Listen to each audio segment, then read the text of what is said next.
Have any of you ever hosted a birthday party or a dinner party or a get together, casual get together with friends, and despite all of your planning, things went wrong?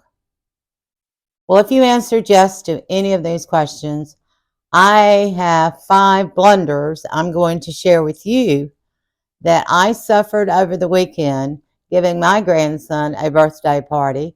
So stay tuned and I'll see you on the other side.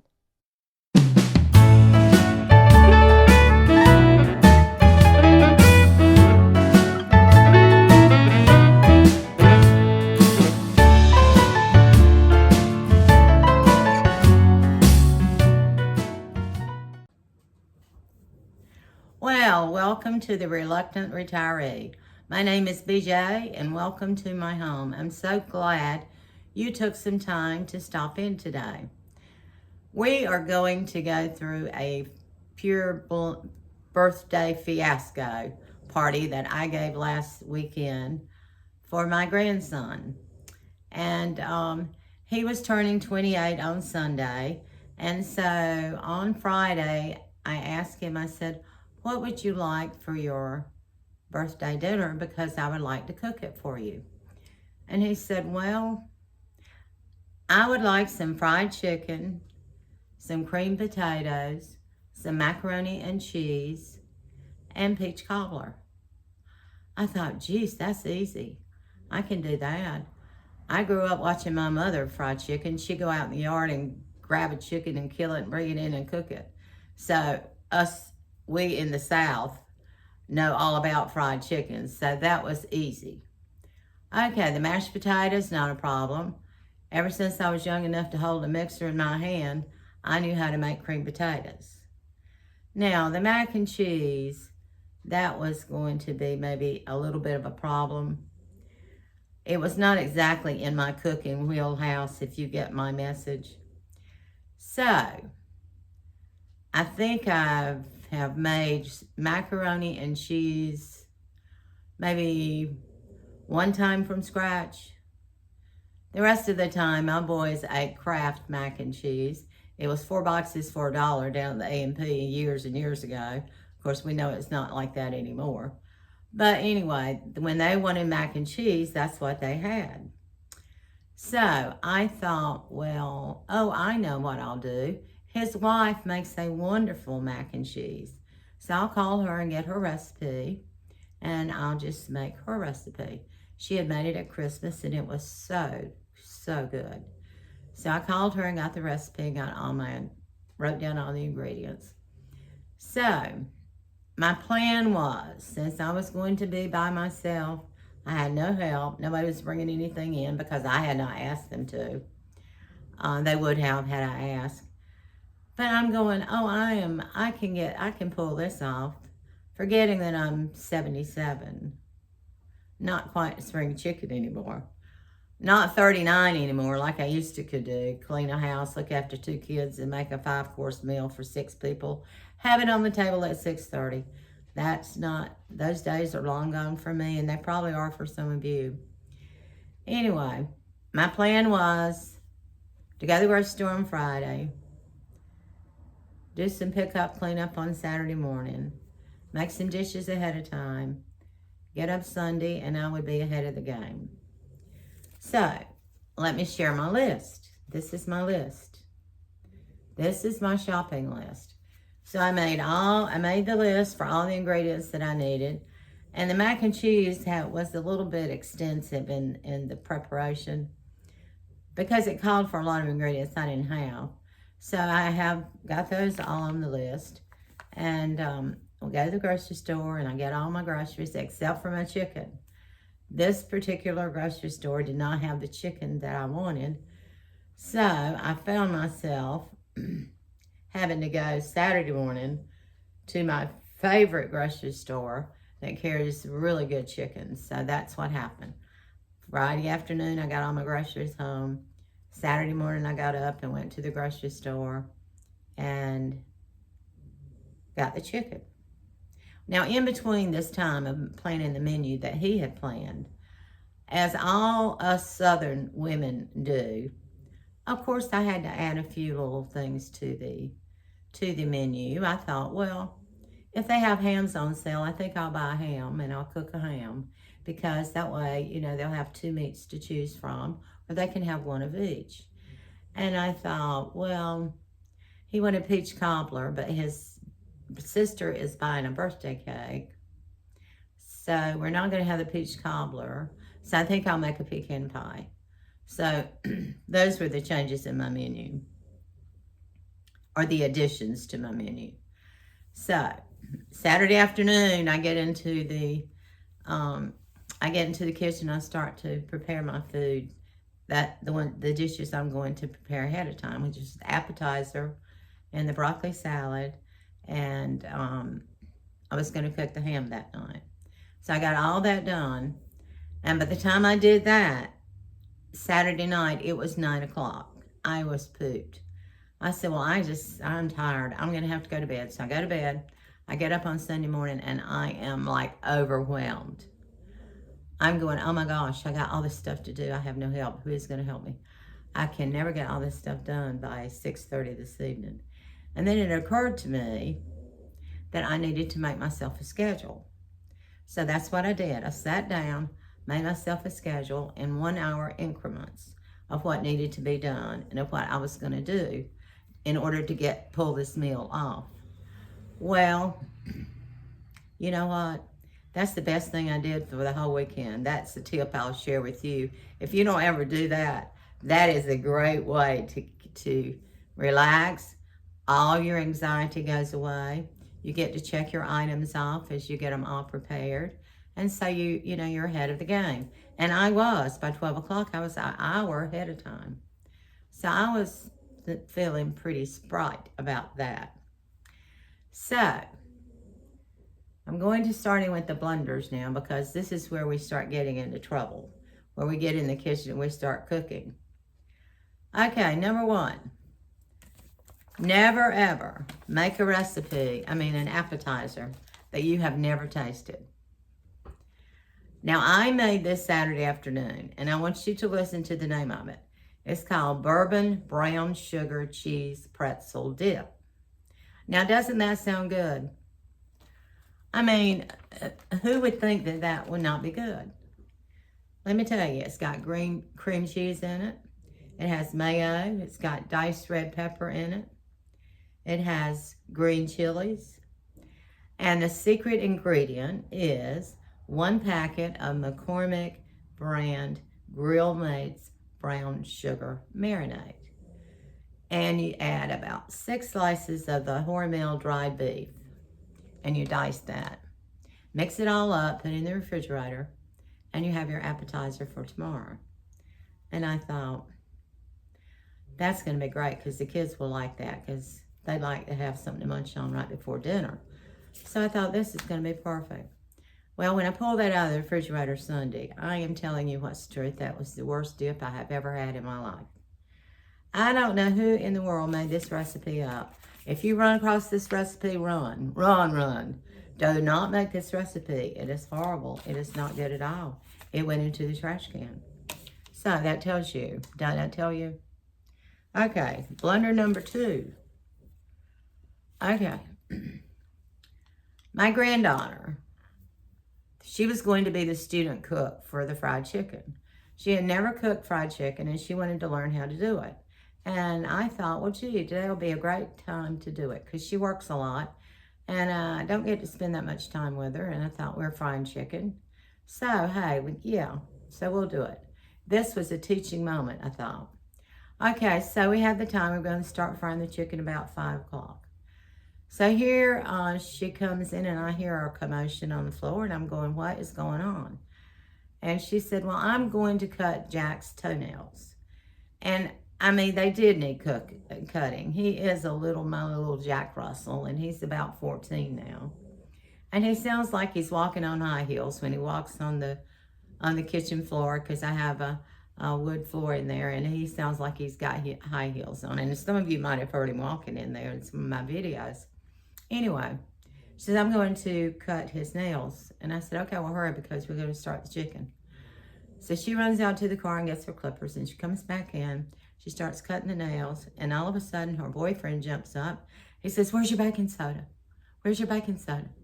And I'm going, "What's right up here? What's wrong?" Well, she cut his foot. Instead, she cut the nail too close. Well, here we have a medical emergency going on. I'm telling you. I did not know that dog had that much blood. So, Andy is using the baking soda to stop the bleeding, which I've never heard of. Well, it didn't work. So then he says, "Run, give me I need some Band-Aids and some antiseptic cream and some gauze." So I go into the bathroom and I get all the medical supplies that he has requested and bring those out. And they sit there and doctor the dog, and they finally get it to where it is not bleeding anymore. So Jax is hopping around. Then my granddaughter is all upset because she thinks she has injured my dog permanently, and he's going to be hopping around for the rest of his life. I said, "No, honey, the dog is fine." And he is. The next day he was fine, and he's doing fine today. So there was no permanent injury that occurred from that little accident. So don't ever let anyone be working on your dog if you're having a party. Oh, and let me just add one more thing with that. The medical emergency, we were 45 minutes late for dinner. But anyway, okay, that takes us to blunder number 3, mac and cheese. I knew I had a problem with mac and cheese. It's been an albatross around my neck, I guess. That's probably why I've never, ever made a lot of macaroni and cheese from scratch. So, I had the idea that this is what I was going to do. I wanted to go ahead and make the cheese sauce because, like I said, it was kind of an extensive recipe, and it took a lot of time. So I was going to go ahead and make the cheese sauce, put it into the crock pot, let it sit there and stay warm. And then as we got closer to dinner time, my plan was to go ahead and make the pasta and let that boil and get kind of al dente. Then I would throw it in with the cheese sauce, and that would let it sit on warm. And if I did that and had it done around 4:30, see, I've got on a schedule, had it done around 4:30, it should be perfect by 6:30. Well, about 5:15, I tasted of that mac and cheese, and the cheese sauce tasted like it wasn't quite all the cheese melted. So I said, well, I probably need to turn that to low. So I cut the macaroni and cheese up to low and let it sit on low until we were ready to serve the dish. Well, we got ready to serve the dish, and I took the top off the crock pot, and it was just as creamy. I mean, it was just as stringy as it could be. There was nothing creamy about that mac and cheese. And it just did not do Lita justice. I declare, I felt kind of bad that I had messed her recipe up. But everybody said, "Oh, it's delicious. Oh, it's so good." So I just let it go. What could I do? I mean, there it was, strings and all. So anyway, probably don't do that unless it says, "This is a crock pot mac and cheese." I had converted it to a crock pot mac and cheese, and it wasn't. Okay, we're going on down here to number 4. Now this is embarrassment.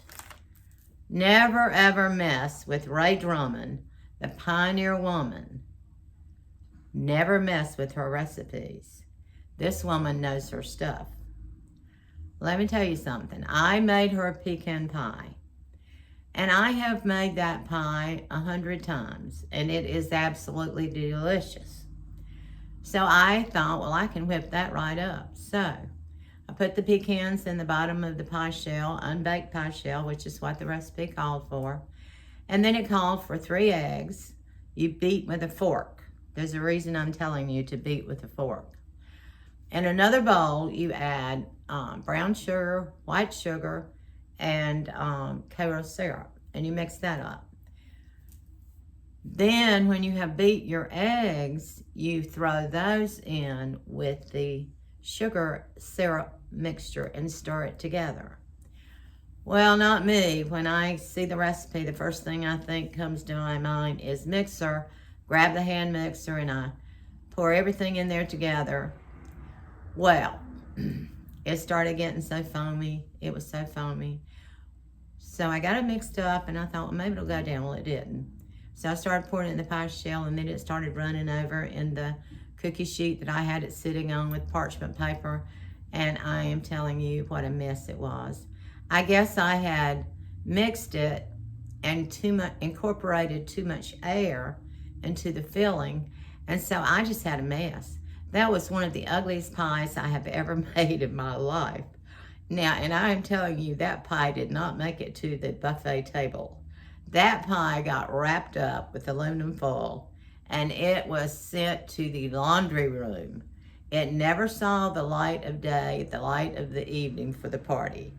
That it was just not presentable. You know, presentation is everything when it comes to making food.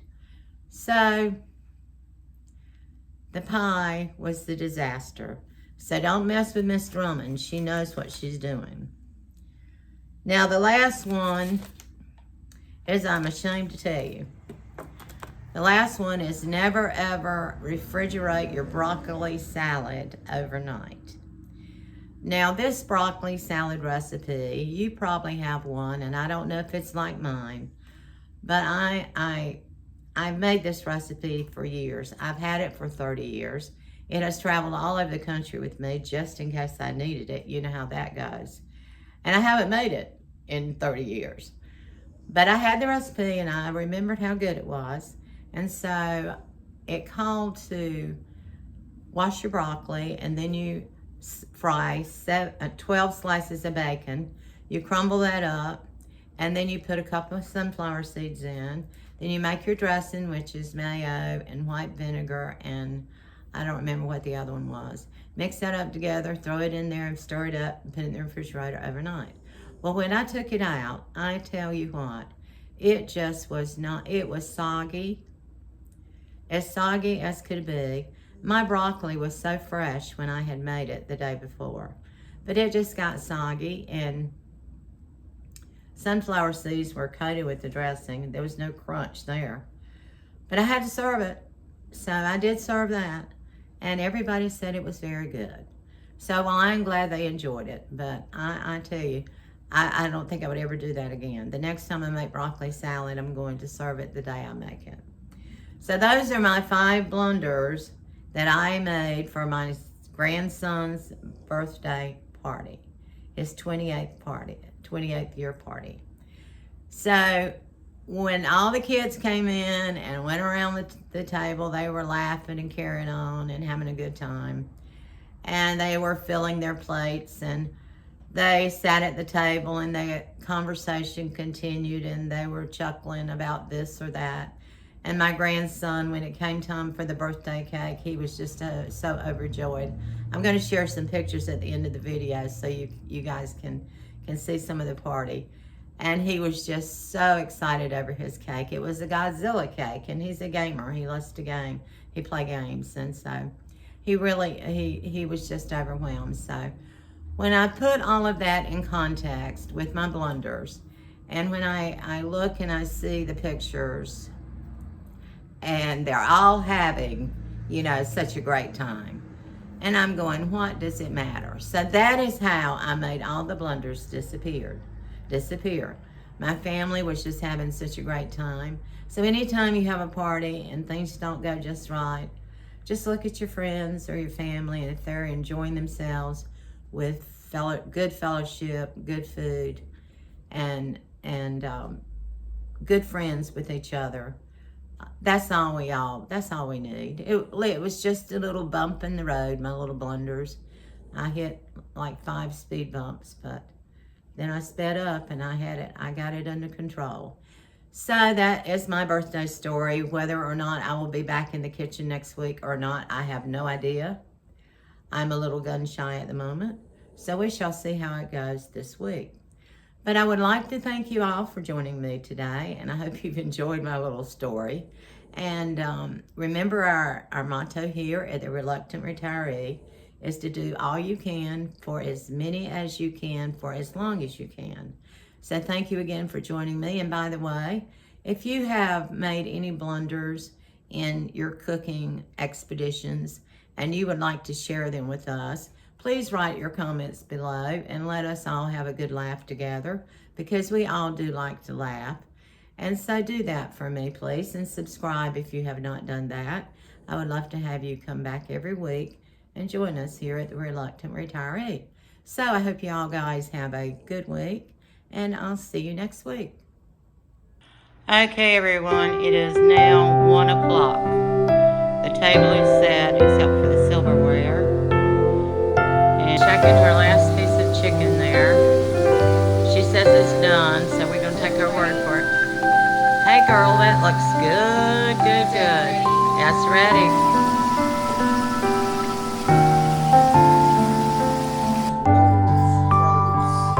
Look at this. They're like huge.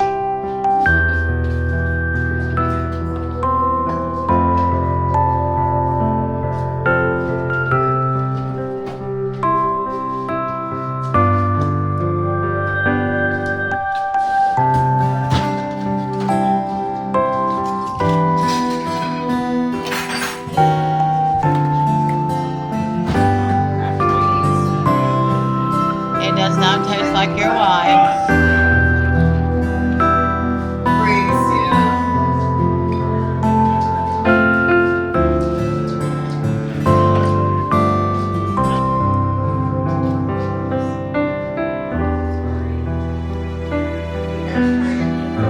That's okay. You've been very helpful. That thing is when professionals do it. They probably do it too.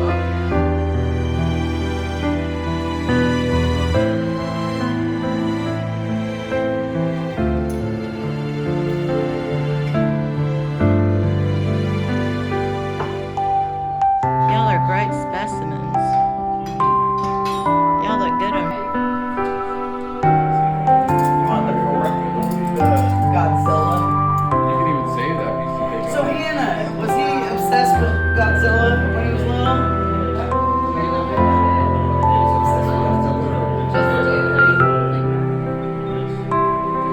Oh, just threw us forward. Wife, help. Turn that chicken. I don't want to ruin it. I want it to be perfect. It's gotta be perfect.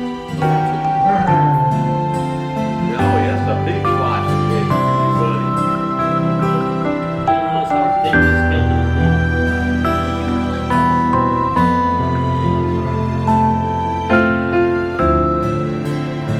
Oh, look at that. Oh, right, that's over too. Isn't that beautiful? You got the right one.